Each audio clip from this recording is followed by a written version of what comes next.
All right, so we're on here. Yes. All right, good evening, everyone, and welcome to another edition of the Big Debate. My name is Omar Bayen, and my co-host is Arifon, aka Tres Catorz. Towards the end of last year or so, we sent out some questionnaires or a survey asking you, our audience, to tell us exactly the topics you would like us to talk about on this platform. So today's debate topic was actually chosen by you, the audience: skin bleaching or skin lightening. As you know, it's a massive phenomenon in Africa, in particular, with countries like Nigeria taking the number 1 spot when it comes to skin bleaching. And governments are even stepping in to put checks and balances or to regulate these bleaching products. On the big debate, there is no right or wrong. This is not about a winner or a loser. We are focused on educating and learning, so it's more of an educational exercise. Before we get into the debate proper, um, I just want to say it's an emotional time for us, and this episode is dedicated to the memory of our dear friend, Dr. Susan Njema Awe, popularly known as Dr. C. So we thought it wise to pay her a final tribute.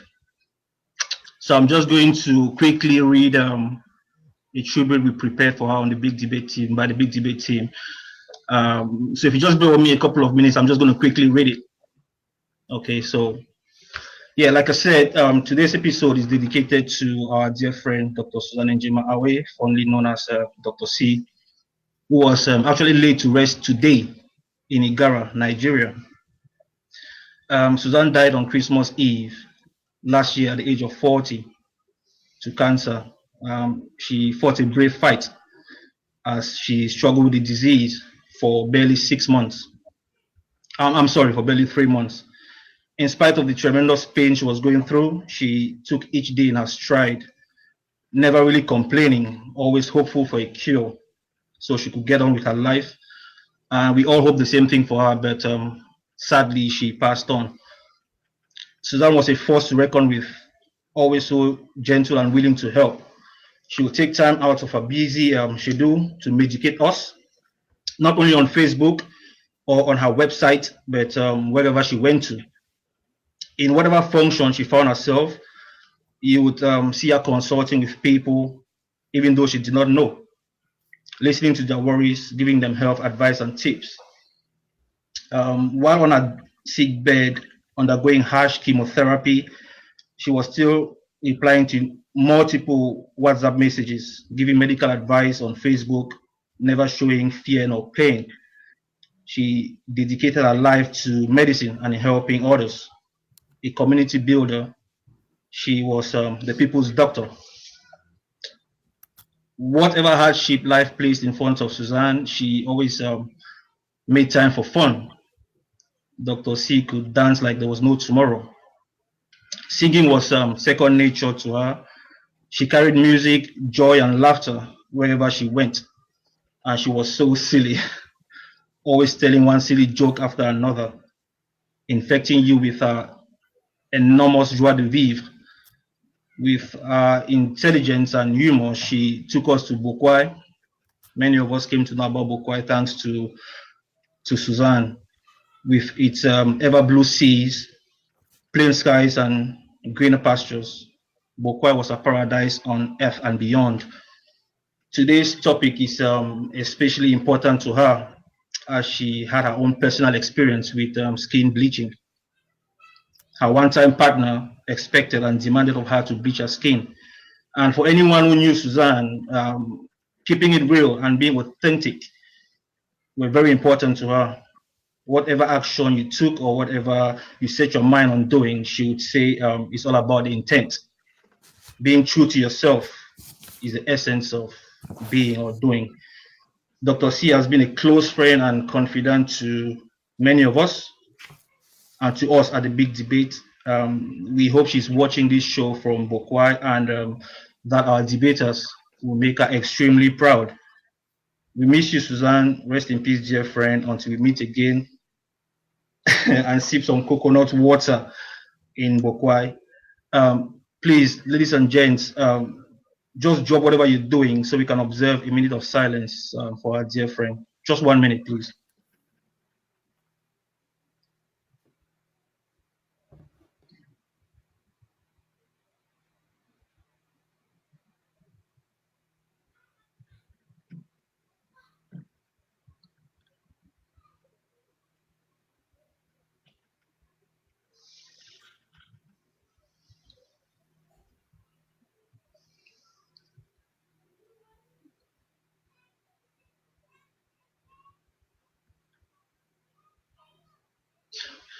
Right, that's it. Now I'm going to hand you.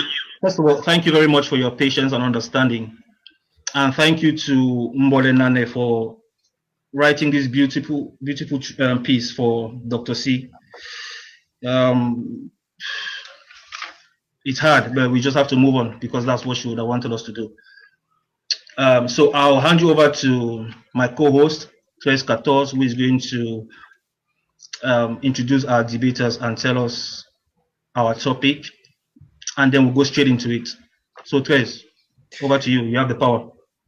Ladies and gentlemen, good evening once more.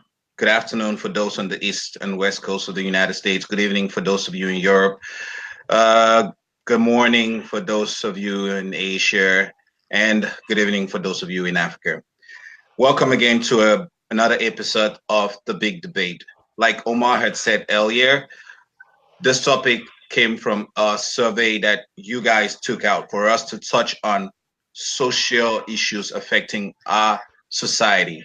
One of such issue has been um, skin whitening, skin bleaching. From a Eurocentric perspective of beauty, it's beauty from an African, or in our context, in the African context, is beauty only perceived from a lighter skin, fairer skin women, a darker skin women not seen as beautiful.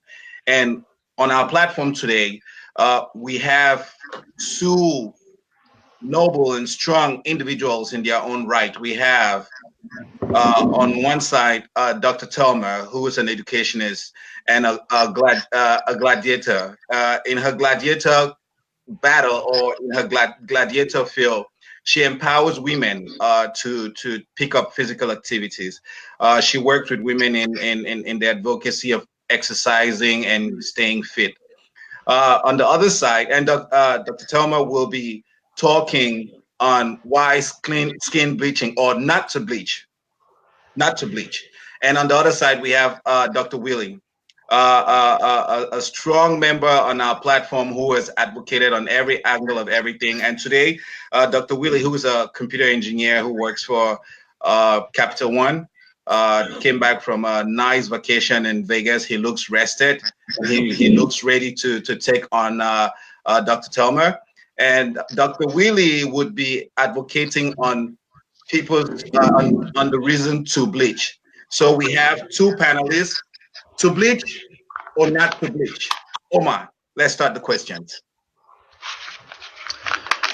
This is not going to be like a question and answer session. We are going to start with Thelma, though. So Thelma, you've got Tres Catos. How many minutes have they got? They The have five timekeeper. minutes for their opening statements. Okay. Thelma, you will be notified when your 5 minutes are up. The contestant would then a rebuttal would then go for 3 minutes. Yes. We are going to go on a first name basis. So I'll call you Thelma if that's okay. That's okay by me. Yeah. So you go first. So tell us why you say no to skin bleaching or skin lightening. So first of all, I just wanted to say I don't have the title of a doctor. I just wanted to correct Tres Catos because it's important to state that fact. So I just want to say thank you to you all for having me on Debate Come, and I'm a little bit nervous, but it's a pleasure, and I hope we're going to make a great show. So I am actually out here. Before I start, I just want to be on point. I want my fellow women out there to know that I'm not out here to bash them or make them have a low self-esteem of themselves or feel bad about themselves. That is not my point. I'm simply against skin bleaching. And the whole thing is that I am looking at it from a different point of view. I'm looking at it from the aspect of education and the young people out there. What kind of legacy do we leave behind? What kind of information are we trying to give them? What are we trying to tell them? So I'm actually against skin bleaching, and I strongly think that it should be regulated, it should be banned. And my main motive, like I said, is for the younger generation. I know I'll bring up arguments about medical side effects of skin bleaching. That's a broken record. Everybody know about that. That is not my point of being here today. My point is educating young, complex minds about the the bad aspects of skin bleaching. Now, before I start, there is an American sociologist and a political activist I want to talk about. It's called Webb Du Bois, and I think most of you know him. And he said, children learn more from what they see than what you teach them. So um, you can teach children about skin bleaching, it is wrong, it's that and that. They don't go, yeah. They learn from role models. They learn from what they see on the TV. They learn from what they hear on the streets. They learn from role models. And that is my main point of contention. Now, an African proverb says that each generation has to plant a tree. You have to plant a tree for the next generation to enjoy the shade. So if we are living in a laissez-faire society where we think that, okay, je m'en fous, anybody can do what they want to do, so let's just keep on doing what they want to do. How is the society going to be like tomorrow when we are no longer there? What are the morals we are leaving behind? Are we trying to tell our young children out there that, hey, your dark skin is not good enough, you're just too dark and you're not going to make it out there? Is that the kind of way we want to build up their morals, their self-esteem? So that is the main reason why I'm against self-bleaching. I'm against skin whitening. And the main point is, Pokamo the talks away to pussy no ever born dog. If you bleach your skin, your eyeballs, your toenails, or whatever, you still remain black. Your DNA will never lie. Like I always tell kids, your body is like a memory stick. It has all information about you. So you can bleach your skin and do whatever you want to, you are still black.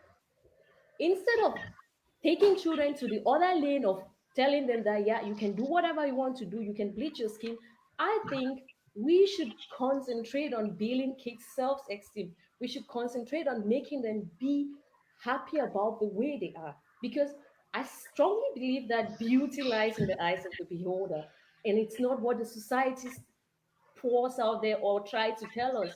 Beauty comes from within. And if you learn how to appreciate yourself, if you learn how to be happy with the way you are, it shines out. It shines out. And that is the message I am sitting down here for. And I just want all my women there for outside they made it like I need to insult any man, I need want any man me feel bad. But it is a topic we have to talk about. It's a social topic that goes beyond boundary. It touch all man. And so we really get for address them. And now why that I did, I hope I still get time, Mr. Moderator. I hope to get 30 not too seconds. much time. Okay. So, like I've talked before, being beautiful has a lot to do about self-confidence. If you don't have it, then you fit bleach your skin as much as you want, look, put all whatever makeup as much as you want. If the self-confidence is not there, then you can forget it. You can just forget it. Time, That's my time, point of time, view. time is up. And just a quick correction out there. A few people are asking for the volume to be increased. So if you guys can increase your volumes from your end, and also bleaching is it's not just a phenomenon that women face. Men are also equally bleaching, right? So I think you kind of narrowed on women alone, but I think it's also an issue that increasingly we see men in our communities who are bleaching. Just wanted to say we're going to touch both men and women. Okay? All right. Yeah. Omar. Thank you very much, Thelma. Thank you for that. That was awesome. Willy, I hope you took note of what Thelma said, but now is not the time for rebuttals yet. Oh, don't worry, I got this. Yeah, so you are going now. It's on you to tell us why you are for bleaching, why you think people should do whatever they want to do, including bleaching or skin lightening. It's very simple. When we start telling people what we want them to do, first off, when I took this debate, a friend of mine sent me a message and she said, "Oh, I'm guessing you are playing devil's advocate on this one, right?" And I'm like, "Yes, that's what I'm doing, devil's advocate." Now, here's the thing: when someone says you are playing devil's advocate, they're already telling you that you are doing the devil's work, right? Meaning, when I am in support of people doing lightening their skin, I am the bad guy. When I am in support of people of men having sex with other men, I'm still the bad guy. If I'm in support of women having sex with other women, I'm a bad guy. Now, here's the question. If a man is lightening his skin or a woman is lightening her skin, how does that concern me? Not only that, how does that affect me as an individual? To the point where I would want the government to come in and tell them what to do. This against the backdrop that we know that the government does not have a track record, a good track record of doing anything correctly. And let's not forget, skin lightening generally it originated from, quote unquote, what used to be the government or people who used to be in charge. So you want to bring the same people who started this thing to come fix it? I don't think so. But in actuality, the thing that kills Africans or Black people the most is not the KKK, it's not the police, it's not the NRA, it's not cars, it's not guns. You know what kills Black people the most? It's soda, your fountain drinks. I am not seeing anybody rushing anywhere near there to ban it or regulate it. Do you know why they are not doing that? It's a money-making industry. It's a $10 billion industry.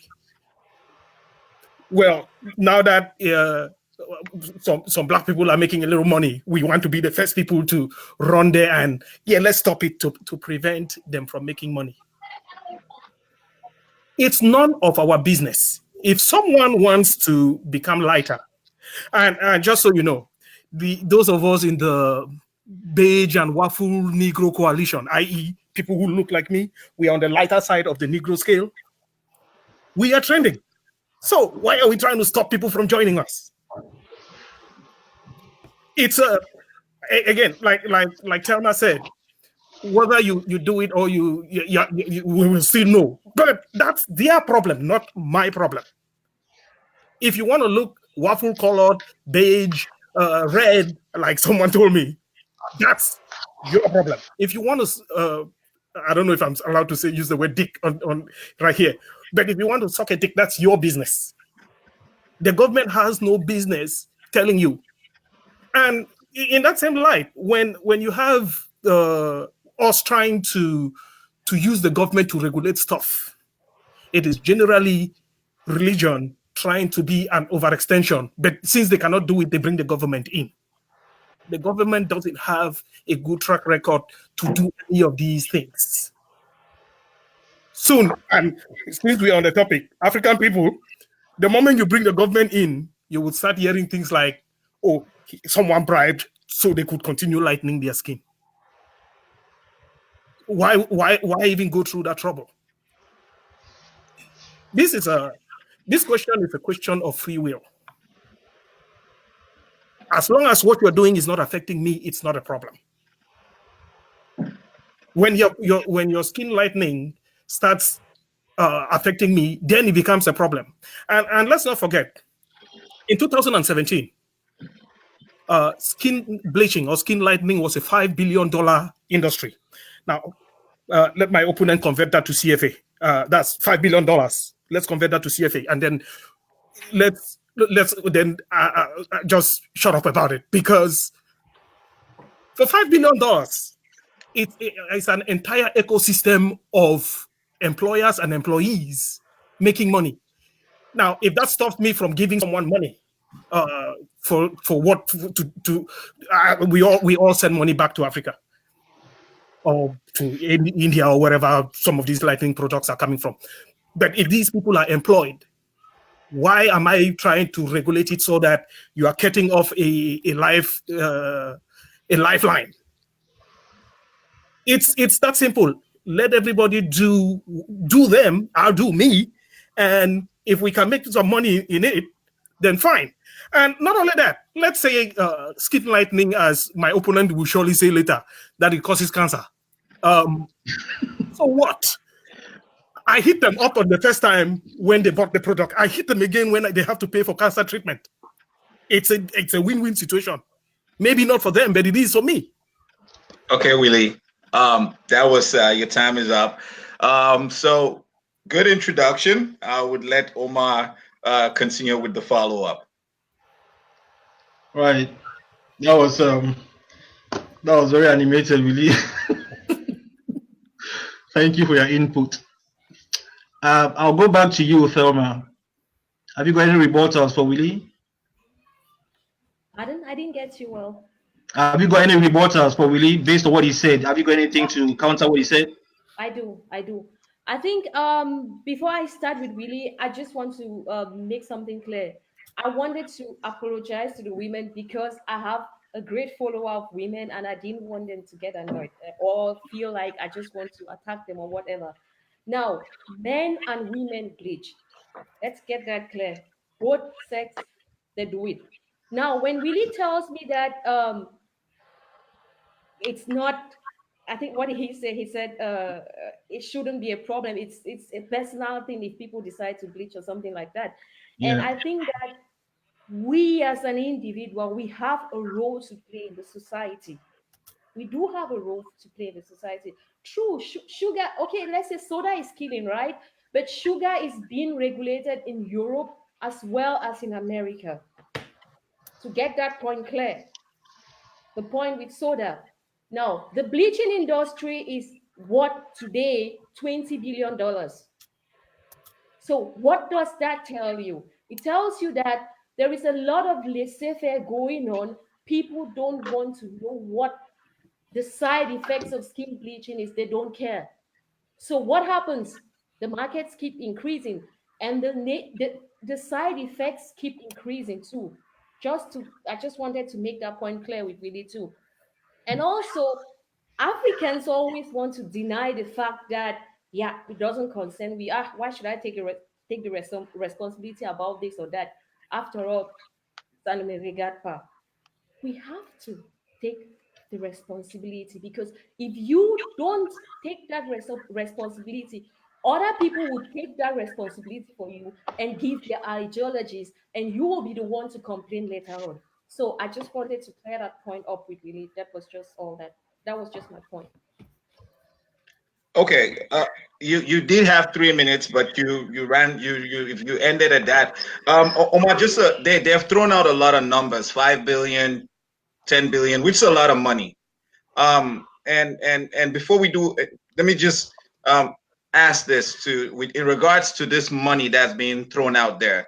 How much of this 5 billion, 10 billion goes back to Africa, the consumers of the product? How much of it? How much of this 5 billion creates employment? To Willy's point, how much? What is the, as they say in French, quel est le retombé chez les Africains? What is a fallback that Africans benefit from 5 billion, 10 billion? And I don't know if the question is for Willy or it's for Thelma, but Omar, what do you think? Who should go for the question first?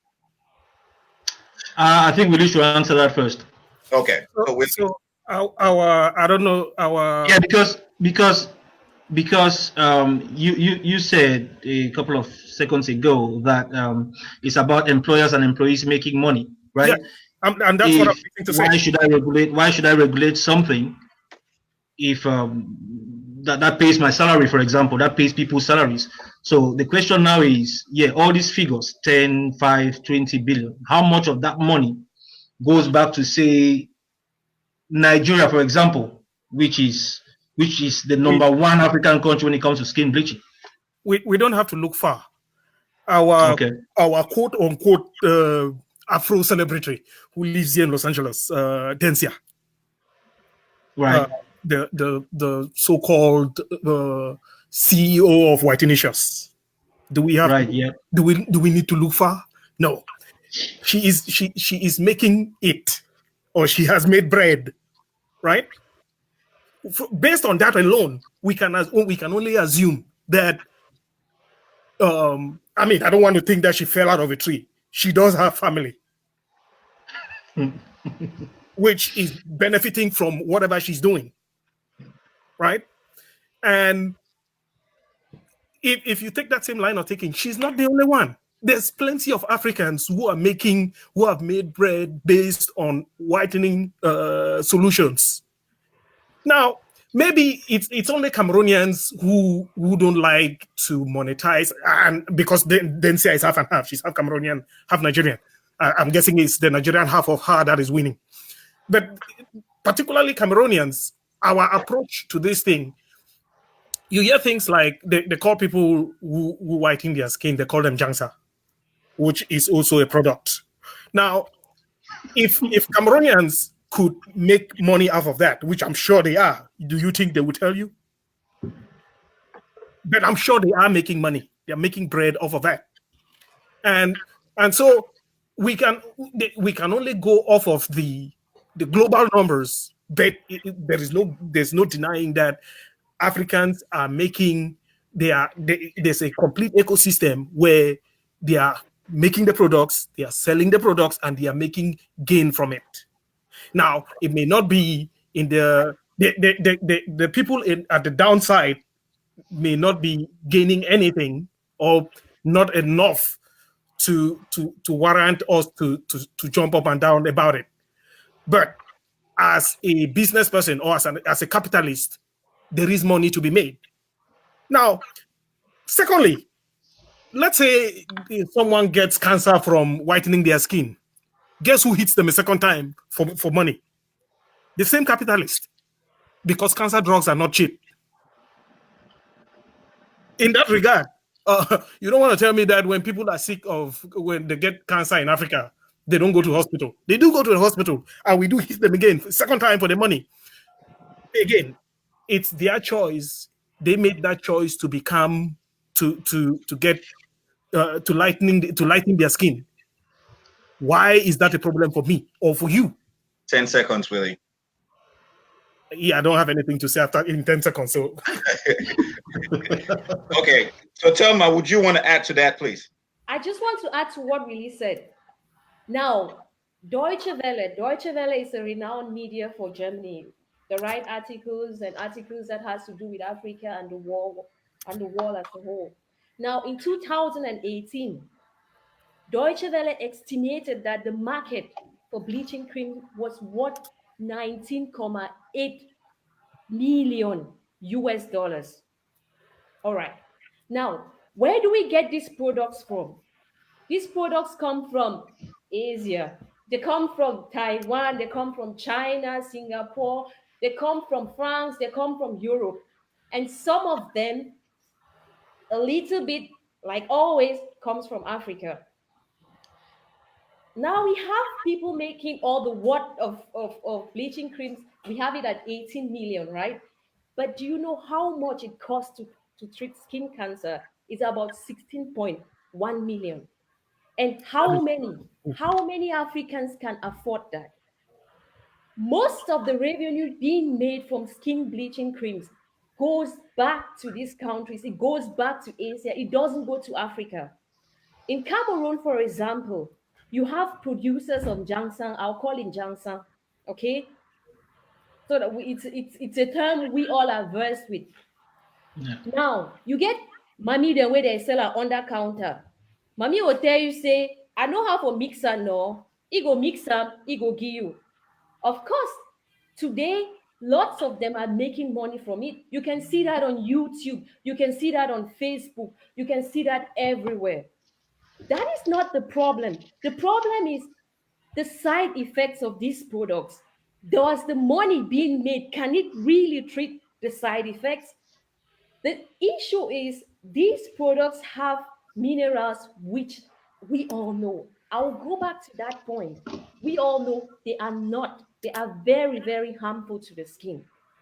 Now, if you get some mommy for Cartier where it mix in Johnson, ask that mommy, say, mommy, wait today inside and Johnson, you know, go fit tell you. You know, go fit tell you the chemical products and where they dey inside that product. Of course, she's making money to feed her family, to extend and all that. But what are the side effects? Let's think about the side effects. Is it worth the trouble? It is not worth the trouble at all. Now, you talked about Dentsia, right? And I would say that Dentsia has a product. She's a producer of whitenicious and blackinicious. Now, when there was a lot of critics about her products, she decided to produce another brand called blackinicious. So, if you look at her products, she has products that range from $20 to $2,000. Now, let me tell you something. The Sorry to $20 interrupt you. Sorry to interrupt you, Thelma. Your oh, time is up. And just hold that thought. Just hold that thought. I guess you would have some time to come back to it. I'll let okay. Omar continue with the questions. Willy, did you have anything to say to that first? Yes, yes. So you're saying the cost to cure cancer is 16 million. That is really not my problem. When someone starts to bleach their skin, they took that decision. Again, it's not. It shouldn't be your problem either. It's like this. If you decide to drink soda every day, right? It's your money. It's your decision. You should also be prepared for the consequences. When you are in the grave, you made all those decisions. It shouldn't have to affect the rest of us. You are right. We can tell them that drinking soda is bad, but to expressly call the government and say, oh, you see those people, they are bleaching their skin and it's causing cancer. Well, that's their problem. They decided to bleach their skin. If they got cancer as a result, we would hit them a second time and get them to pay for the cure for cancer. In a capitalist society, what we should care about is how much money can we make off of these idiots. It's that simple. So hit them the first time when they buy the bleaching products, hit them a second time when they come for cancer treatment. Do you know that companies like Philip Morris, which is they make Marlboro, the cigarette, right? Do you know that Philip Morris will sell you the cigarette, and they also have a brand called Altria, which makes medication for lung cancer. It's a two-step. They hit you once when you buy the cigarette. They hit you again when you get lung cancer. They are making money on all fronts. It's that simple. Willy, let me interrupt you just a second. Are you advocating for bleaching or for freedom? Well, you cannot have one without the other. With freedom, you can bleach if you want to. What I'm saying is, if someone makes the decision to bleach, we as a people should not interfere. Okay, but I guess my question more so, you're making more a case for freedom than for bleaching, and I just want you to stay in context to make a case for bleaching. Okay, it's rather impossible to make a case for bleaching without making a case for freedom. It's the same thing where you cannot make a case for homosexuality without saying it's tied into the freedom to choose. That makes sense. Yeah. Okay. All right. No, Willy, I just interrupted him. Carry on with your point. You still have about a minute and a half. You got me lost. I can't even remember what I was thinking. My apologies. My apologies to the audience. Okay, Omar. I don't know if Thelma has a rebuttal for that. All right. Willy, I understand you perfectly well, your point of view. But I just want you to understand that sickness is a burden, it's a financial burden to the society. It's not only the individual that carries this burden, but also the state. Now, money, which was meant to be used for some other thing, some other development or whatever, will be used to cure whatever sickness. So that was the first point. Now, you spoke about freedom and choice and all that. Really, let's go back to what Rousseau said. He said, man is free, but everywhere in bondage. You know that. Our choices are not really our choices. Our choices are being influenced by what we see on the media every day. Our choices are being influenced by what you see on the billboards. Our choices are being influenced by our role models that we see out there. So if you start telling me about, I don't know the word to use, German or English, it don't make sense for my head because actually those choices are not free. Now, let's go back to the media. I will want to give my audience a homework. I don't know, I cannot see the comments, but please, Omar, I want my audience to go to Google. Most of you have your smartphone, and I want you to type in beautiful women or beautiful men. Just type in that word. And when you do that, go to pictures and then make a screenshot and post them in the comment section. That is what I want my audience to do. And I will come back to that. If I don't, then just remind me.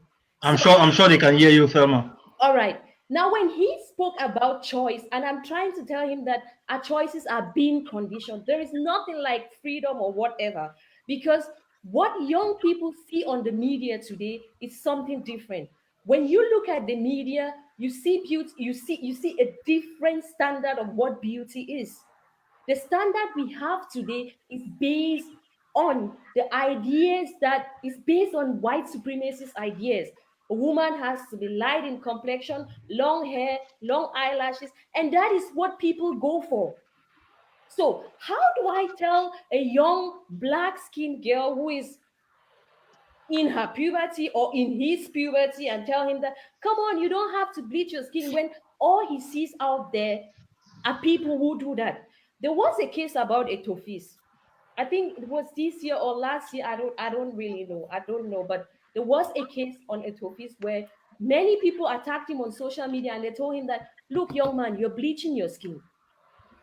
And there were other people, just like it always happens, that also attacked and said it's a lie. Tu es jaloux de lui.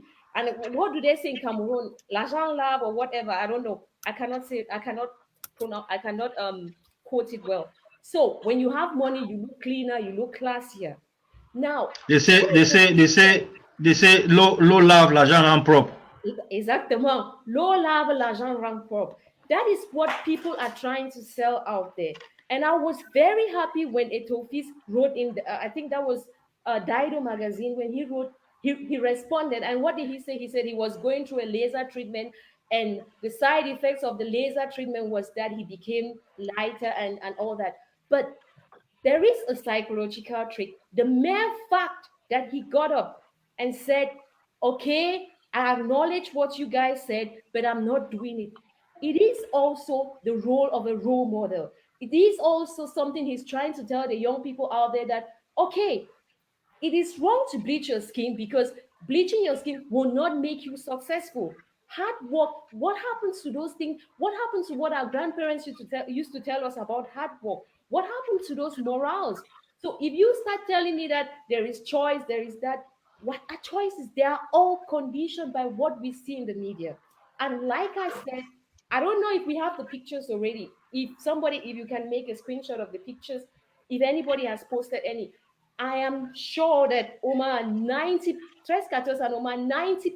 of those pictures you will have are pictures of white or light skin, straight hair or curly or soft hair. And that is a picture that does not tie to the African standard of beauty. All right. Thank you, Thelma. Can I jump in real quick? Yeah, of course, Willy, of course. Basically, we'll just let you guys go back and forth, all right? We'll come back at some point with a few questions for you guys. So just carry on, Willy. Okay. I agree with you that the standard has been set that people who are light skinned, which is a European, Euro-American thing. That is the new standard of beauty. That part I'm not going to deny. But here's a question: if that's the standard, why are we trying to stop people from becoming that? In the American Constitution, it says we should pursue life. We should pursue life and happiness. Have you ever wondered why these people bleach their skin? They are doing what makes them happy. If that's what makes them happy, why are we trying to interfere? Let them be happy. Case in point, here's a question. Thelma, let him finish, Thelma. We'll come back to you. Short men like big cars. And no offense to Terence. Short men like big cars. Are we going to ban big cars because it makes Terence happy? No. Short men also like big guns. We are still trying to ban guns and it's not working. So life is about doing what makes you happy. If becoming happy passes by going from a shade of Naomi Campbell into a shade of Michael Jackson, well, I guess that's what we're doing. But I personally would not stand in the way of that person changing their color spectrum. Again, like I said earlier, people who are lighter skinned are just generally believed to be more intelligent. You may not agree to that, but it's a fact. Black people who are lighter skinned are just look more intelligent than the ones on the far side of the spectrum. How does that? What am I getting at? If someone wants to graduate out of the far side of the spectrum onto the lighter side so they can improve their opportunities, why are we stopping them? Let them do them, we do us. And at the end of the day, if there's a little bit of money to be made, we'll make that money. And of course, the government, it puts a burden on the government when they have to help some of these people to cure cancer. But again, the pursuit of happiness. Let's not forget that. That's why a lot of these people do what they do. They are not happy with what they were. Okay, in life, when you are handed a set of cards, you have to play with those cards. But what happens if you can change those cards? If you have the money to change the cards that were handed you, you change them. You don't. In America, people go around and they kill others because it's this pent-up anger over the things they cannot change.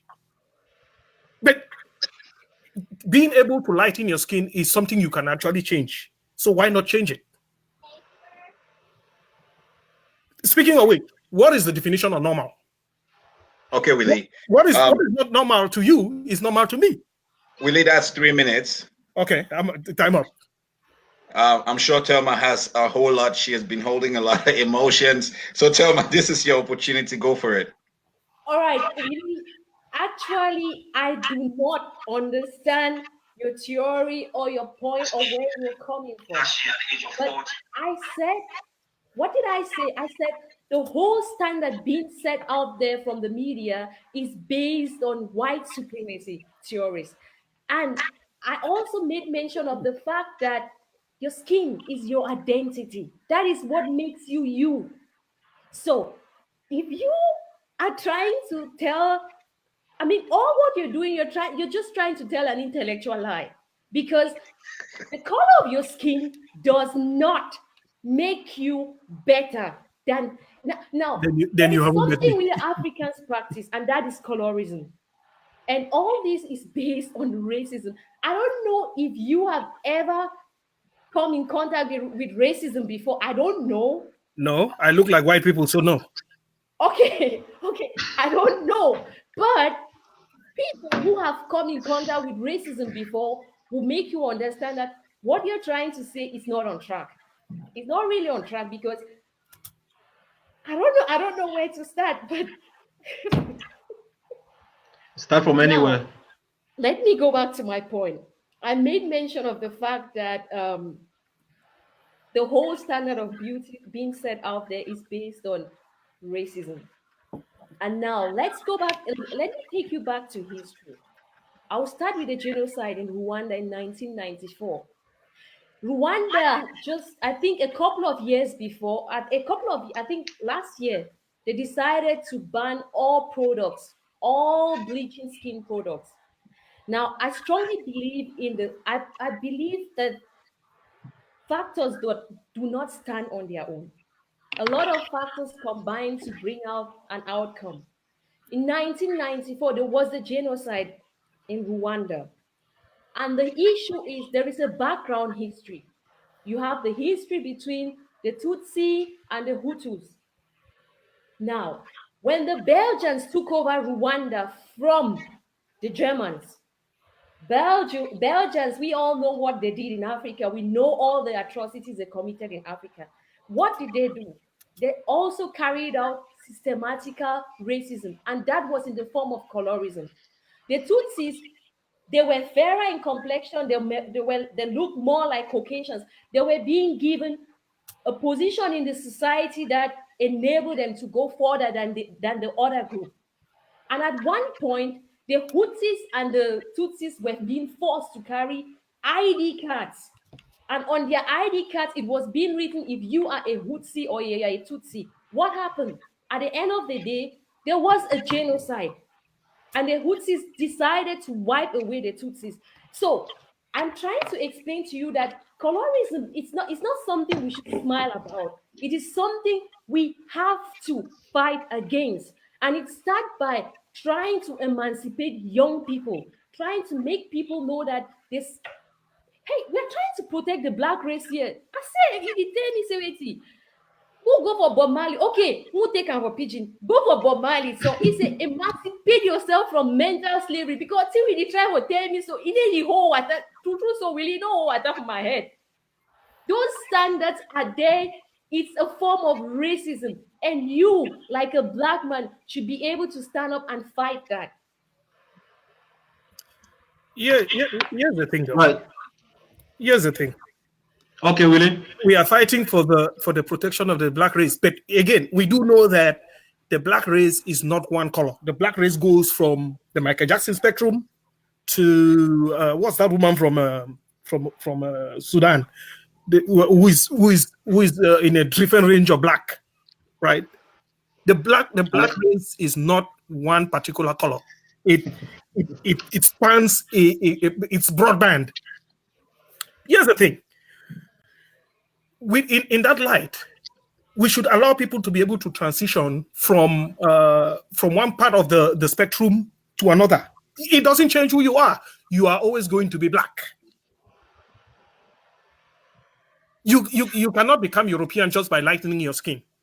And in that same light, we seem to forget that the reason why people lighten their skin is to fix the things they don't like. They are fixing skin blemishes. They are fixing black spots. I remember back in the day in the GHS Manfe, there used to be a girl, they called her Leopard because she had black spots all over her body. I saw her later in life, and you wouldn't believe the transformation. The point is, if it allows you to correct things you don't like Americans go around and you see them 1 year they look like Africans, so another year they have European features because they do plastic surgery. Are we going to stop them from being that? It's what makes them happy. And if we are talking Hutus and Tutsis, that is in a place where there were two. It just happened to be unfortunate that there were two tribes.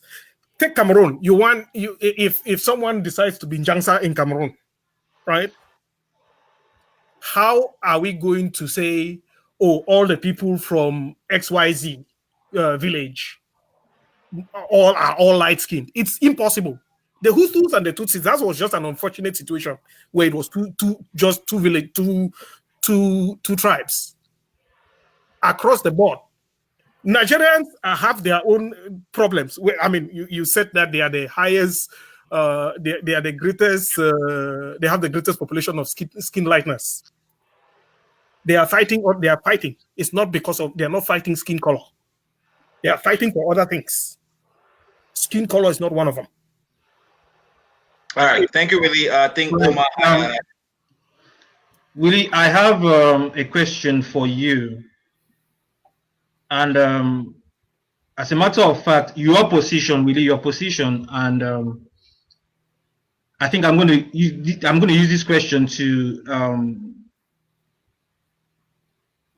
for you, and your answer might clarify one of our audience members of the audience who says the government shouldn't.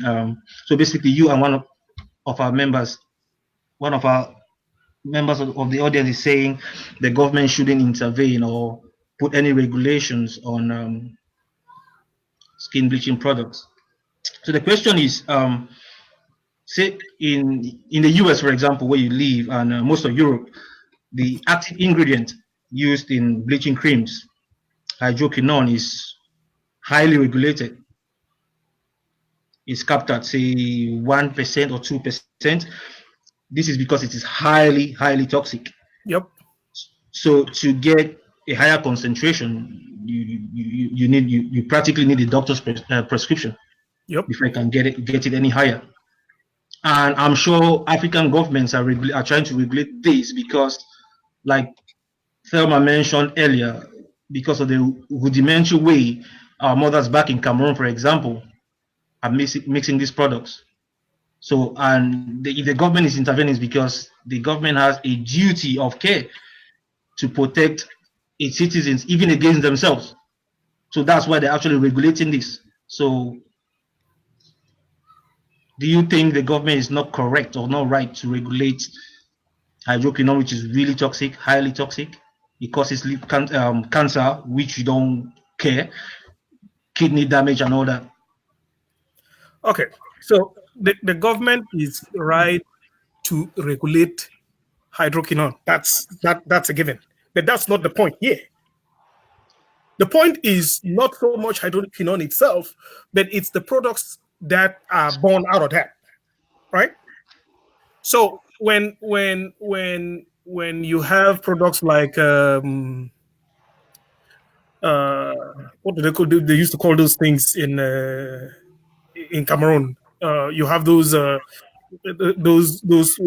soap bars, like Caribou, right? Is the government regulating that? The government is not regulating that. To assume that the government should come in to regulate soaps and jansa, and that's just they are pushing the limits of their power. Sorry, Willy, but to Omar's point, and let's kind of stay focused here, that there's some amount of regulation done by Western governments in regards to the kind of whitening or skin bleaching that can be done and the products that are coming into their markets, right? So the government regulates the products. You need to list every product that is in your cream, right? And in the US, it's regulated to the tune of about 2%, right? 2 to 3% of hydroquinone. So we're saying that that's all you can put, and that's not good enough to bleach an entire body. And that's why producers can go through that and say, okay, we are just doing skin whitening, we're whitening up spots. But there's a black market that is going to exist because the government is regulating that. So you go to China, you go to India, where hydroquinone now is 40%, 50%, and it's not regulated. We are saying that is the US and Europe a good standard to impose regulation on the product and the listing, as opposed to just abnormal free will? No. And here's the thing. That's the usual African go-to response is trying to implement Euro-American ideals in Africa. When we try to solve African problems using European standards, which is how we got to this in the first place. Europeans came to us and they said, oh, people who are lighter are better. And we said, yeah. And they said, you want to become like them? Here's a product. Now, it's the same people telling you, oh, you know that stuff we told you? Hydroquinone is bad. You know why? I think they are telling you that because they want in on the money. Now that Chinese and Indians are upping the ante up to 40%, Americans are like, yeah, it's bad. We need to quell that. The fact remains this: we cannot solve African problems with European standards. It just doesn't work that way. The government needs to stay out of this. Okay. They don't even have a good track record of the problems of fixing anything else. Then we want to give them more power? Okay. I guess the same question, Omar. I don't know if you have a tweak for it, but if not, the same question. I have a tweak for it for Thelma. This is for you, Thelma. I'm just going to get this from one of our audience, somebody from the audience. I'll just read it out. Thelma, can you hear me clearly? Yeah, sure. Yeah, okay. A lot of people suffer from scarring with hyperpigmentation, right? These people argue that to maintain an even skin tone, they need to bleach. Okay. That makes sense. They suffer from skin. They suffer from scarring because of hyperpigmentation. So, in order to maintain an even skin tone, they need to bleach. So, what's your position on that? Now, there are people that bleach as a result of because there is a medical reason behind that. Now, what is hyperpigmentation? Hyperpigmentation just means a spot of your body being darker than the rest. And some people get that away through lasering, that methods of getting that away. And if it is recommended by the doctor, then I don't think I should be against that. Now, we have a lot of products that are being used in Cameroon for hyperpigmentation or skin bleaching. Most reason people give is that they want a uniform skin. You talked about hydroquinone, right? Going back to that. Now, the World Health Organization regulated that. I think it is 1%. In America, Tres Catos talked about 2 to 3%. In Germany, I think it's 2%. Okay, why are they regulating this? They are regulating this because of the side effects. What does hydroquinone do to your skin? It makes your skin lighter and it makes your skin vulnerable to the sunlight.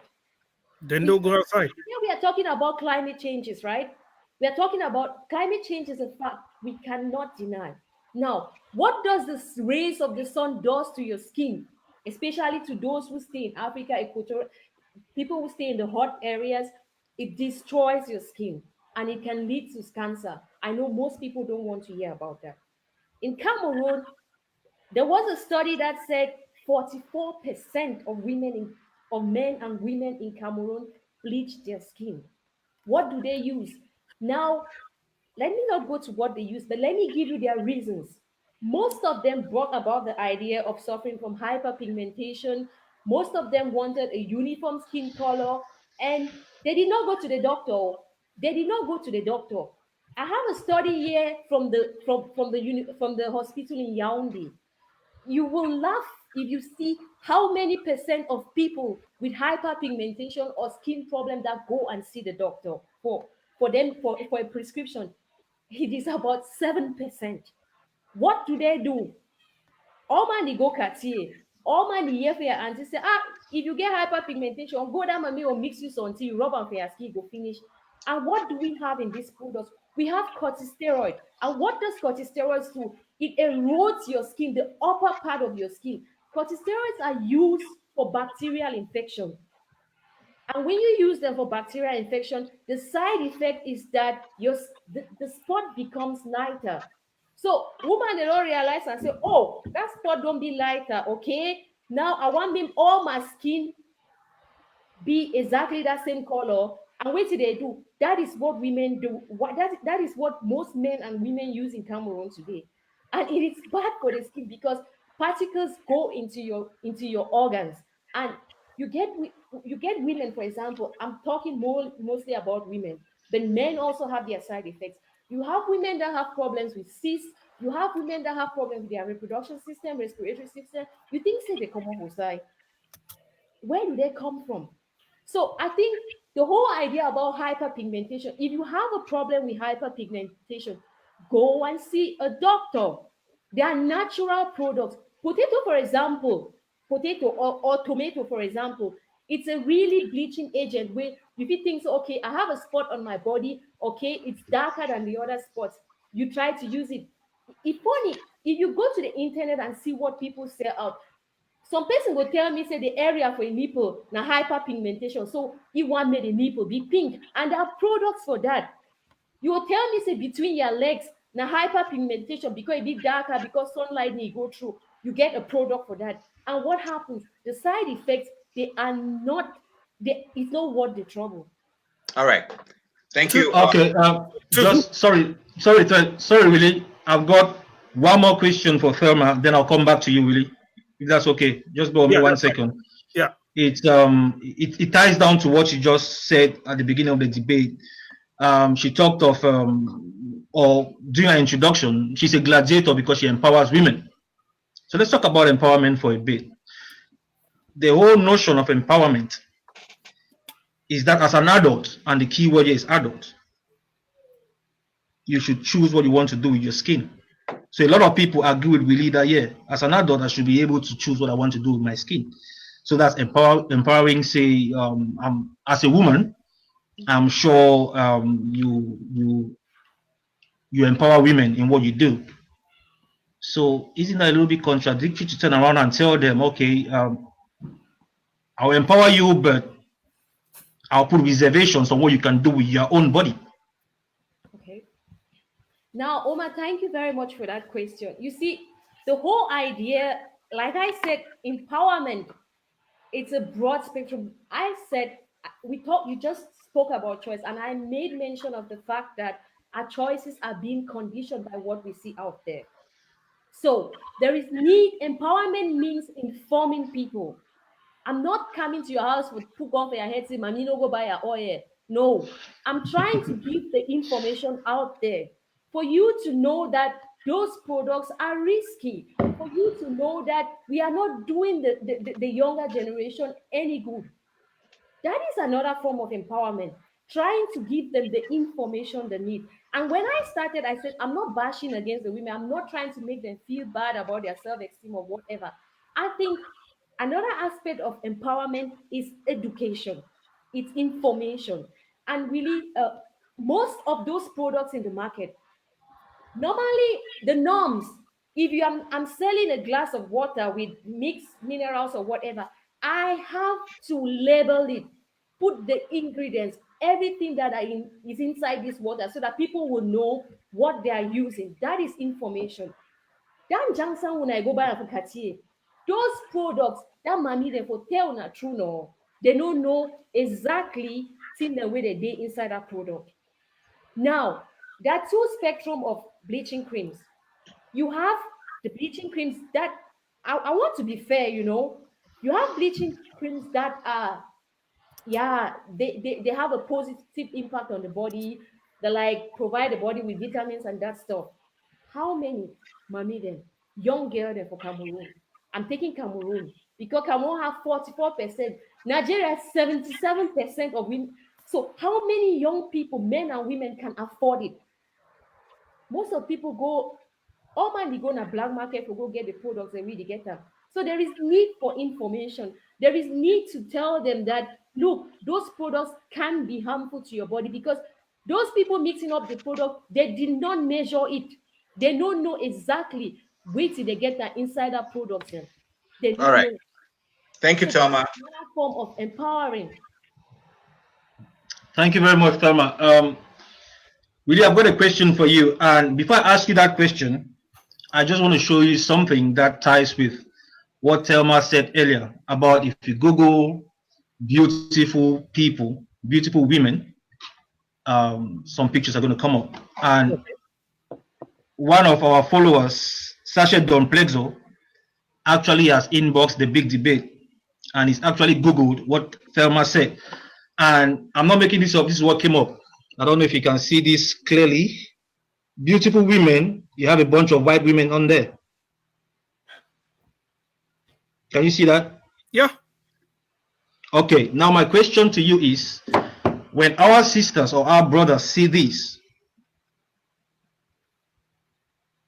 and decide to look like this, are you telling us, can you tell us clearly with certainty that this is not a form of low self-esteem when you decide to bleach your skin? That is not a form of low self-esteem? Yeah. Is it not? When you decide to see, when you look at this and then... Omar, okay, think about it like this, right? I really don't care how they got there. What I care is that they get out of there and get up here.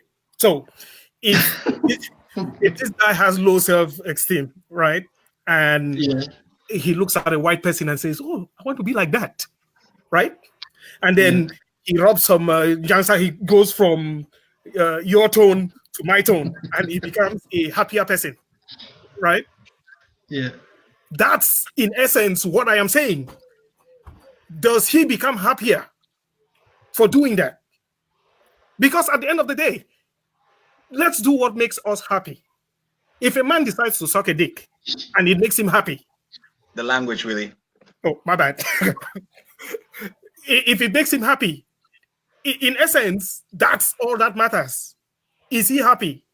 Has he come out of whatever dark hole they were in?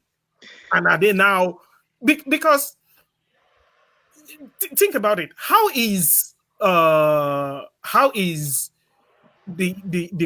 color a problem for me? It's not. I don't have those problems.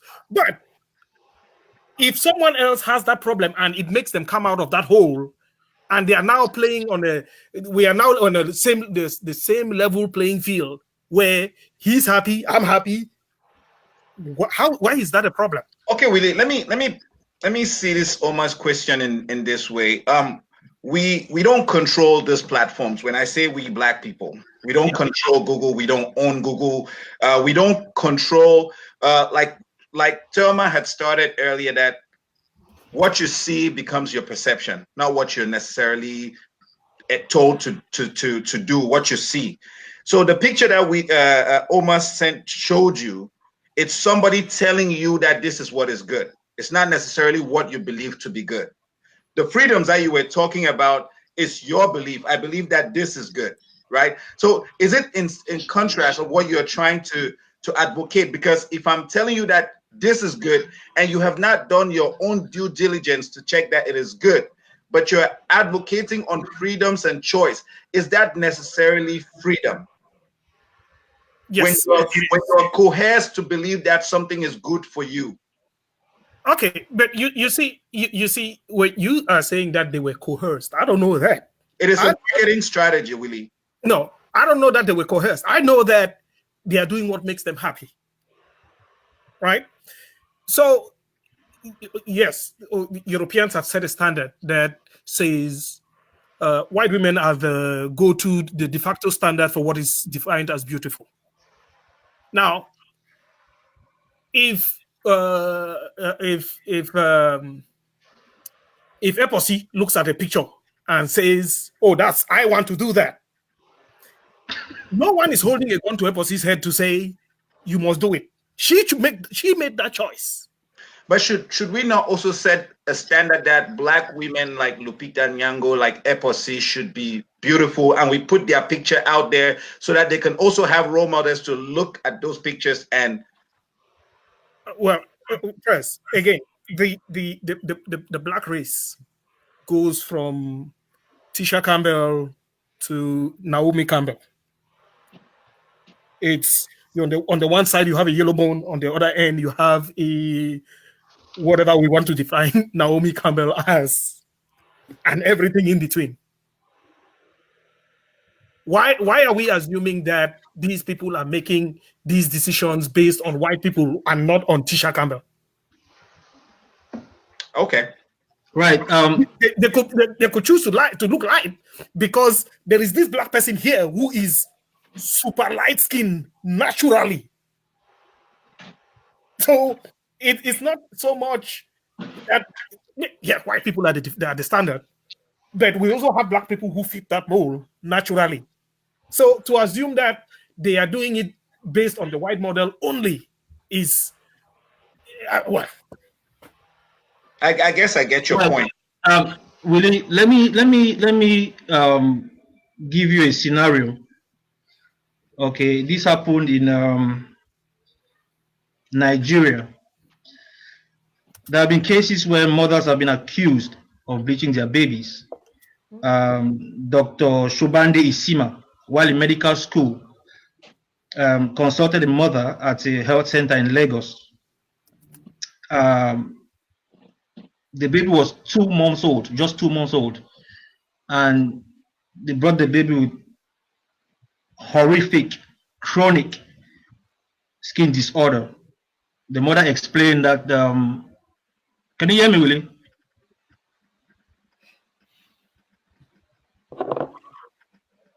Willy, can you hear me? yes, I definitely can. Okay. Do you want me to start all over? No, I was listening to you. I just had you on mute to listen to my son also. Okay. So the mother explained that she mixed a steroid cream with shea butter and used on her baby to lighten her color. Unfortunately, this is not an isolated case. So considering such health hazards, do you still feel like the government should not intervene in that case? No.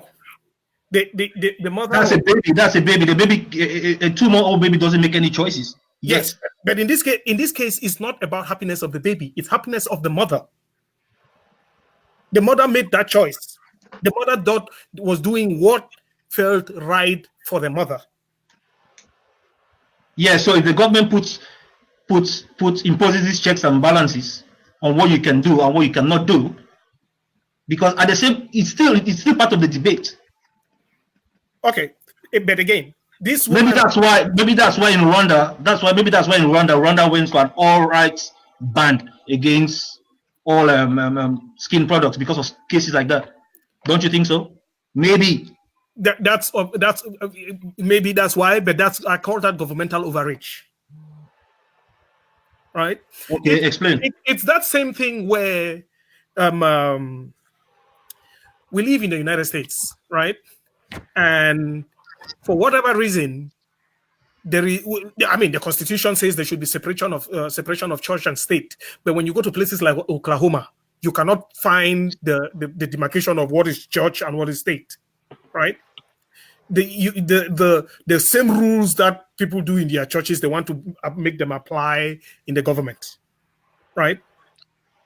Rwanda comes in and they banned all skin lightening products. If the pursuit of if your goal as a government is to make sure that your people are happy, if some people say their happiness comes from looking green, why are you stopping them? It means you don't want me to be happy. If I say my color, the color I am going to use now, I'm going to be now is green. If I say that I am getting married to, I saw an article where some lady got married to a 6,000-year-old pirate ghost. That's what made her happy. Why are we stopping those things from happening? Okay. It's freedom of choice. She made the choice that her baby was looking a certain way and she wasn't she wasn't pleased with it. And so she was trying to change that. She made that choice. Now, the consequences, you see, there's a difference between what I'm saying and what should happen to you when you kill someone. If you make a choice to change your baby's color, that's your problem. Now, when the baby dies from that, that's the government's problem. They can do whatever they want to do. Really, public health is for everyone. It should be everyone's concern. So it's not only about the mother. It's for everyone. Everyone should be concerned about public health. Omar, I think in that regards, there's a question to that public health, if you would want me to ask it. Yeah, go ahead. Willy, you've talked at length about freedom of choice and people's right to be happy, right? The pursuit of happiness. Yeah. Now, the thing is, public health is it's a contribution for all of us. If there's an increase in the number of cancer rate, it means that's a burden for the public. And because it's a burden for the public, do you think that the public can make a decision because this is a burden on us as a people? Or do we say your freedoms are not infringing on our own rights? That's what you're a cost to us, the public. So do you think at that point, as the public, the government should come in and look at the increased rates of cancer due to an increased number of skin bleaching to make regulations? No. Okay, could you talk about that? Again, that is governmental overreach as a function of we the people.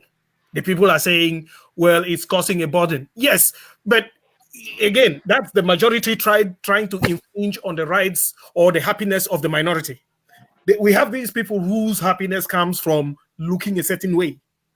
We have these people whose happiness comes from being in homosexual relationships. We have these people whose happiness comes from being in relationships with their cars. They are in the minority. We, the majority, should not tell them how to be happy. Okay, Willy. Should drunk drivers be allowed to drive? Yes, as long as it's not hurting me, I'm good. Okay, so when it hits you, then what should be the consequence? Again, at that point, you go to jail. Okay, so you go to jail. It's a legal process put to protect you. No, you see, that's a process put in to scare you. Okay, all right. So here's the thing, Tres. There's a difference between what do they call it? Morality and ethics, right? My ethics tell me that I shouldn't cheat on my wife. My morality makes me not do it, right? Same thing. There's a law that says if you are driving drunk, you will go to jail. But that assumes you get caught, right? So in your ideal, I don't know if in your ideal country there's a function for government, an institution. Not really. There shouldn't be. Okay, so it's just a free will society. Yes, do what's good. As long as it's not hurting anyone else, it's all good. Okay. Omar, if you have any other follow-up question. Yeah, I have a question for Thelma. Thelma, are you listening? Sure, I am. Yeah. A lot of people say, yeah, bleaching. People bleach because of low self-esteem, ignorance, inferiority complex, and all that. And some people believe people with lighter skin get more advantages. Yes, they do. In society, and Willy says yes, they do. So if you bleach your skin and you end up getting these advantages, shouldn't that be seen as a good thing from a personal perspective? All right. Thank you for that question, Omar. You see, when I was in Cameroon, I used to love Guinness. Do you know Guinness? why? I said, when I was in Cameroon, I used to love Guinness. Okay, yeah.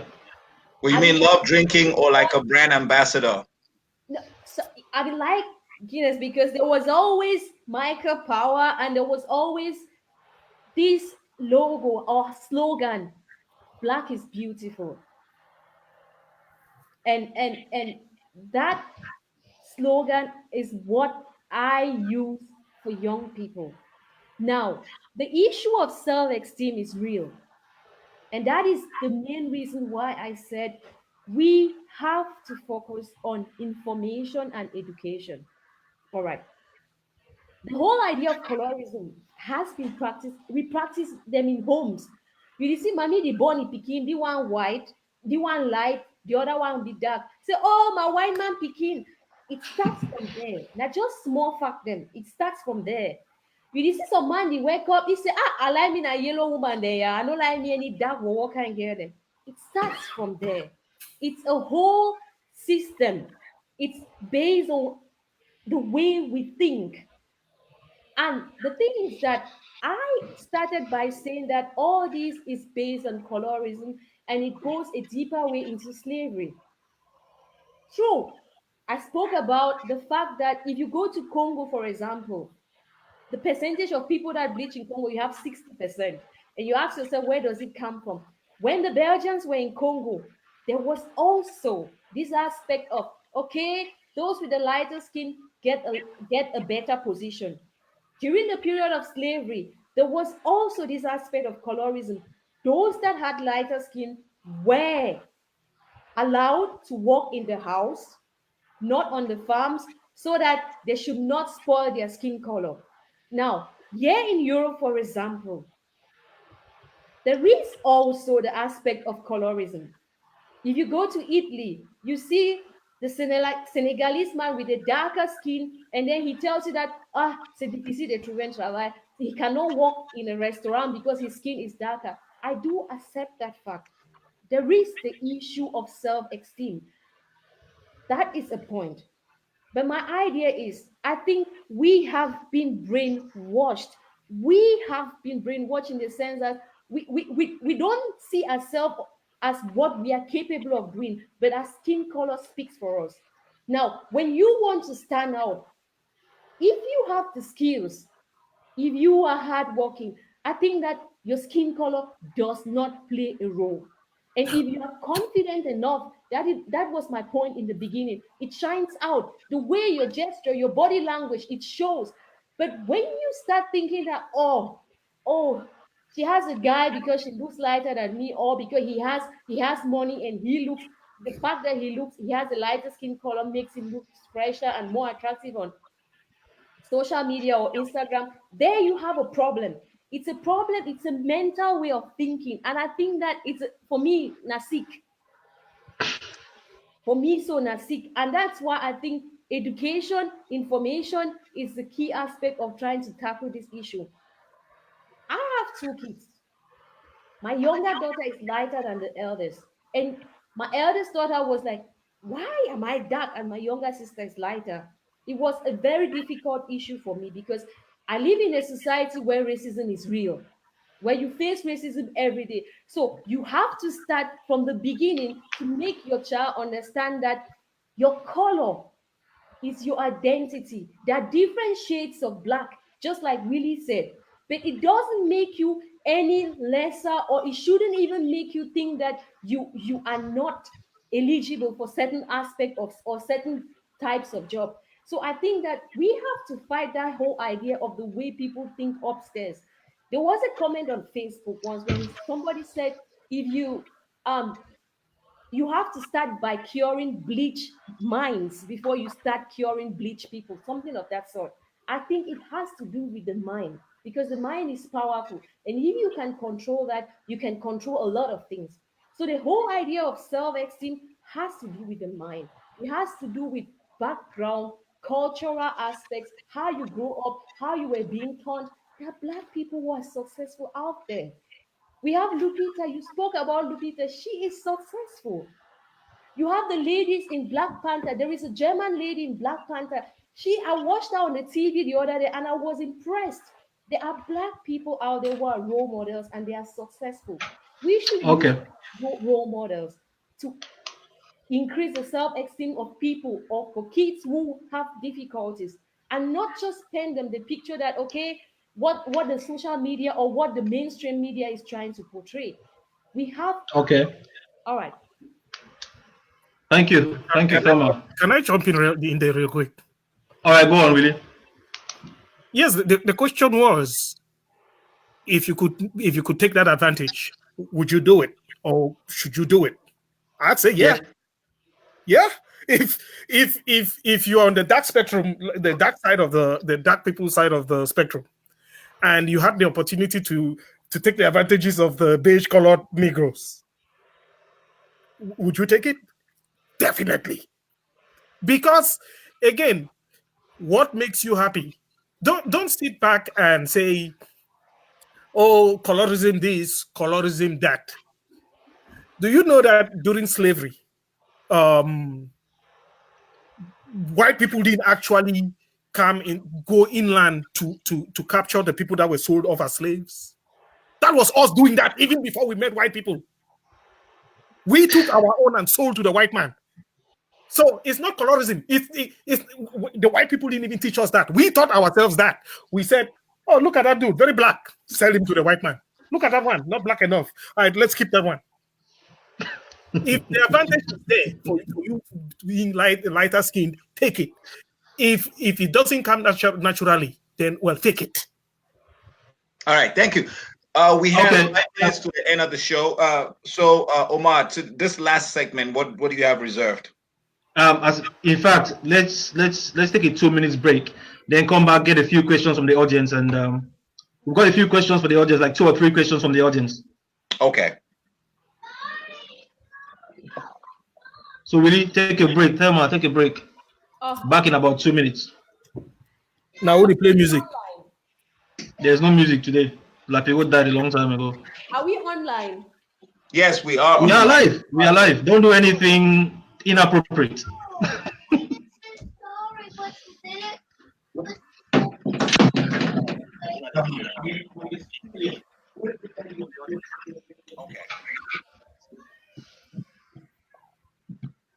This group just gives us some time to get a few questions from the audience, and then we'll get back into it. Yes, we are.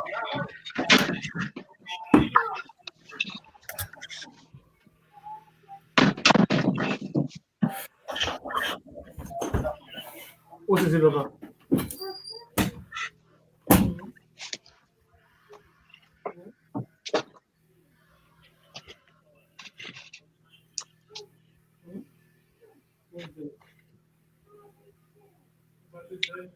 And to the audience, thank you guys for staying on. It's been, I see your reactions, just unbelievable. Quite interesting.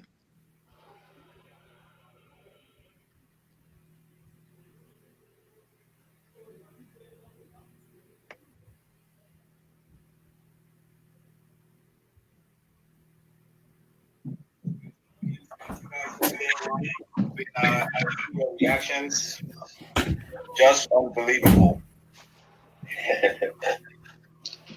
Quite interesting. Willy, are you back? Yep. All right, we're going to carry on with a few questions from the audience. This question is for you, Willy. Okay. Yeah. I'll just read it out for you. So, in a study carried out in Houston, Texas, in America, where you live, amongst the Ghanaian population based in Houston, Texas, and published in 2016 in the Journal of Research in Humanities and Social Sciences, it was actually highlighted that that ignorance, craze for fashion, and anxiety to look more beautiful are the issues that propel Ghanaian youthful ladies and women to engage in the practice of skin bleaching. That's a report from the experts themselves. Mm-hmm. Ignorance was one of the reasons why Ghanaian women bleach their skin. Anxiety and fashion, the mental slavery Thelma was talking about. So what do you have to say about that? These are experts talking. So yes, ignorance is a problem. But here's the thing. In my pursuit of happiness, right? And again, this is a personal thing. In my pursuit of happiness, i.e., in the pursuit of, if these Ghanaian people in their pursuit of happiness, why are we trying to interfere with what they perceive as the way for them to achieve happiness? So just because something is wrong, or we perceive something is wrong, you don't know what that person is thinking over there. You don't know why they are doing what they are doing the way they are doing it. We actually do, because the study was carried out with the population. No. They didn't make this up. They spoke to the people. Yes. And that's why you have. That's why you have all this. That's why you have this research and this study. No. You see. You take a sample of the population and you discover that they are all ignorant. No. You talk to these people, right? And then Yeah. you write a report that says they are ignorant. That's what happened. It's not that. Do you know anyone who carries a flag that says I am ignorant? No, if you find that person, let me know, because people say things, then we interpret what they said and say, you see, they are stupid, they are ignorant. They didn't come in there and say, you know what, I don't know anything about skin bleaching, but I'm doing it. There is that Ghanaian, is it a Ghanaian boxer who said he was going to bleach his skin again, right? Yeah. The one with the Banco, I think his name is Banco or something like that. Does he come out and say he's ignorant? He doesn't. But what he says is that makes him happy. It's that simple. They do the thing, they are doing what makes them happy. We just have to stand back and wait for the consequences. Okay. Omar, any follow-up question for Thelma? Thelma, you want to react to that? Yeah, I think you were talking about the issue of ignorance, and I think that, and also the fact that we have to let people make their choices. We live in a system. We have a government. We are individuals. We have moral obligations, and these moral obligations makes us citizens. So if you tell me that just because I want to be very happy, I'll just catch some person for road, cut in one hand, makes me happy, that means I'm against schizophrenia or whatever. It is wrong. I spoke about the fact that it is important for us to build ideals, to build a better society for the young minds that are coming up. There was a study carried out in Cameroon, University of Boya. 650 people participated. Do you imagine the age? From 16 to 45. It means say picking them right from 16. They did start for bleach. Tell me say no be na ignorance that. You want to tell me say they be informed? Of course they are not informed. That is a pure clear case for ignorance, because they did see other people they do one, then too they followed one. You don't talk about some case where for Nigeria where some woman be use steroids on top picking them. You want to tell me say that one living I don't know how for Thelma. You even get case for women then for Cameroon and for Nigeria where they pump themselves with hibiscus flower, leaves them for hibiscus, just because the fact say the one time they are speaking common light. Tell me say no be na ignorance and foolishness. I don't know how to tame that one. Not just the lack of information. You get cases of belle woman them, or woman the way they get pikin. You see pikin is skin the red. You ask woman say wait till you rub your pikin. Na shea butter or na shea butter. Everybody is using shea butter today just to camouflage what they really use them for their skin. It's because most people are ignorant. There are different ways. I'm not saying that people should not use look lighter or get pigmentation, hyperpigmentation away. For the case of hyperpigmentation, there are ointments you can use. Calendula, for example, you have to think about your diet. It's a hormonal imbalance. You have to see a doctor to get those points straight. A bleaching cream will not stop it. It will instead add other side effects that are not healthy for you. So I think say there is need to inform people. There is need to make people understand that what they are using out there should be labeled. They should know what they are using.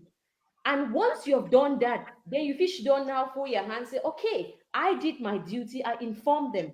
That's informed choice. But most people in Cameroon, for example, Cameroon being my point of focus, they are not informed. Now, Cameroon, for example, stopped for ban or they ban products according to the bleaching cream. They ban Weti, Tura. They ban some soap then like Saburu, where they come out Congo, where they come out Nigeria. Tura is from Nigeria. And according to them, they have done enough for ban bleaching cream. But all these products with steroids and mercury and all that, Innova climb for their head. They don't really know the repercussions. They understand them. So they banning Tura and banning some other useless products. They think they have done their job. I think that they have more than that to do. They have to inform the people. Start going to the market and inform the people. Start creating workshops for young people in Boya. Then the worst thing I say, studies, they know even they Cameroon on this topic. They know plenty. You get like 2 or 3 studies on this topic. You get like one for English and then the other one for French. You get little written on the topic about Cameroon. But the rate of young people, the way they bleach their skin and the rate of sellers, it increase every day. Person like Bobby sing and so I say, mon ami, it's Brun, and then the guy answer say, no, it's on Jangsang. Oh man, laugh. Oh man, think I like saying a fun. But na can't one way they eat into our society and they would claim ignorance, say, who cares? Who gives a damn? We're in a laissez-faire society. All right. Thank you, Thelma. Thanks. Willy, I have one question for you again from the audience. This is kind of a personal question. But it has to be asked because, I mean, you said, you told us that no holds bars, right? Yep. Okay. Now, as a parent, you, Willy, as a parent, if your son or your daughter walks up to you now, this minute, what will your message be to them? Okay, Audrey, Mark, go bleach as you like. That one not concern you. You are free. Yes. Actually, you see, here's the thing, all right?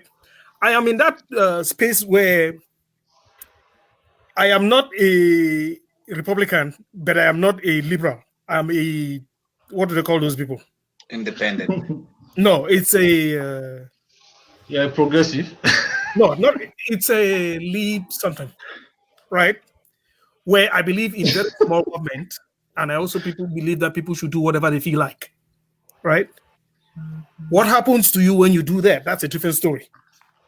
If Mark say he want to change his skin color, by all means. You see, I'm not going to tell him to not do it. That is, I don't know why he made that decision, but I am not going to be in the way of him doing it. You see, the thing with we African people, I had this conversation on one. There was I don't know, Tres, if you remember this. We were having this conversation on Facebook about the things that African people do, and I made this comment that in Africa we have a lot of medical doctors who really wanted to be DJs, right? And it's because of things like this. We as parents, we force our children to do things the way we are an extension of. We make our children the extensions of the things we wanted to do. So your parents say you should be XYZ, you should be a DJ, or no, you should be a medical doctor, you should be a lawyer, you should be an engineer. When in your mind, what you want to do is be a DJ. And so you have people doing things they don't like, but because their parents said so, they are doing it. I personally will not be in the way. If my Peking come for me, say, okay, big man, look, my job today, I want to become a mechanic. Do you? I'm doing me. I already did me. I am the product of me. You do you. And again, as what you are doing is not affecting me, it's all good. If you want to change your skin tone from my son says we were having a discussion on colors. And I said, what color are you? And he says, he's dark brown. I said, aren't you black? He says, no, there's no such thing. Okay, Willy, just one last point to that effect. As long as it's not affecting you, you do you, your statements and your quotes. Yes. Your son is still under your care, I assume. Yeah. So if he starts bleaching or whitening himself and within a 2-3 year period still under your care, you realize that the cost the cost of the bleaching is affecting you, either by you having to pay for the product because he's using the 2000 brand of Densier's product, the more expensive one, and because he doesn't work and you're funding this bill for him, it has increased your bill. But not only spending, you are assuming that I'm going to fund based on your analogy that as long as it does not affect you. But so we are saying in this scenario, your son is still dependent, and so you're footing the bill, right? Mm-hmm. Okay, and by you footing that bill, you have to make a decision if you need to or not need to. But let's include a medical situation where he starts having side effects and it needs another expenditure. Would your grounds on freedom of choice be affected at that time, or you will be able to make a decision whether to continue or not to continue? No. So, but at that point, we are like 3 miles down the road, right? That whole scenario would have stopped the moment where I was supposed to be the one funding the whole bleaching enterprise, right? We have now passed that. We would never get to that if I had stopped that show the moment where I heard, oh, you are going to be paying for this. I'll be like, excuse you, who is paying for this? If you are paying for it, you do it. If I'm paying for it, you are not doing it. All right. Okay, that's all I wanted to know. Okay. Thanks very much for that, Willy. Ladies and gents, we've come to the end of our show. But before we go, Thelma, quickly, 1 minute closing remarks on the debate today. Thank you very much once again for having me on the show, and I respect your points of view, Willy, and I really encourage debate coming. I think you guys should really continue because it's a way to empower people, inform people, and all that. I strongly think that Cameroonians should be informed on what they're using on their skin. I also respect the aspect of choice, but we have young, dynamic minds to mold. Children need people to look up to. Children need role models. And we cannot refuse to take these positions. We have to take them because if we don't, other people will bring up our children for us. I will encourage all associations out there to try to create workshops, to try to encourage young minds, to make them know that they should be proud of themselves. Either you're black, yellow, whatever color you have to be proud of yourself because your skin color is your identity, but it doesn't define what you have upstairs. I also think that the government should do a lot of regulations. I think that these products, especially corticosteroid, they should be treated like drugs because they are being treated like beauty creams. As a result, people don't take them seriously. We don't have regulations and all that. So the government should try to do something. It could be a workshop, it could be going to the market, down the market to inform people, it could be going to the university, it could be going to the secondary school to inform everybody, it could be programs on social media, it could be programs like this. We need to empower young minds because we have that role to leave a legacy behind. The issue of racism, I think it's when you come to Europe that you will know the impact of racism. And if you have a corrupt mind, I'll say it in German, kaputte. Kaputt means it's spoiled, a mind that is corrupted, a mind that doesn't know how to function. And then we are building a society tomorrow that will not be able to sustain itself. So we have that moral duty to help children build a better tomorrow for themselves. That's my point. All right. Thank you. Willy? So again, thanks for the platform to be able to shed some light on a problem that I think really is a non-problem, because at the end of the day, there are other things that are killing us more than just skin lightening. Again, diabetes is killing us way faster than skin lightening. That being said, we should not be trying to over regulate. Let people do what they want to do. You will get them on the flip side when they fail. Humans make their own decisions. Let them keep doing that. Not only that, governments have been known to screw things up. We don't want to give them an extension to continue doing that. Again, what is right for me may not be right for you. And so if I choose to lighten my skin, that's on me. And finally, those of us on the light side of the Negro spectrum, we are hiring anybody who wants to join. Get a bucket of bleach and come on over. All right, thanks. All right, Tres Gatos, have you got anything to add? No, it's been phenomenal. I learned a lot. I learned a lot from the debate. Thelma, you held your point. It was amazing. You stood your ground about educating the mind. Willy, I learned about your liberties and freedoms. I also learned that there are a variety of shades of black, and a person might just want to migrate from one shade to another shade of black. And why is that not to be accepted? So I'm gonna sit back today and ponder about everything that I've learned from Willy and everything that I've learned from Thelma, and maybe it might change my overall perspective of bleaching. I don't know, but I have a lot to work on. Thank you, guys. All right, ladies and gents, thanks very much for joining us today. Thank you very much, Thelma and Willy, for taking the time out to come here today. We really appreciate you. We cannot do this without you.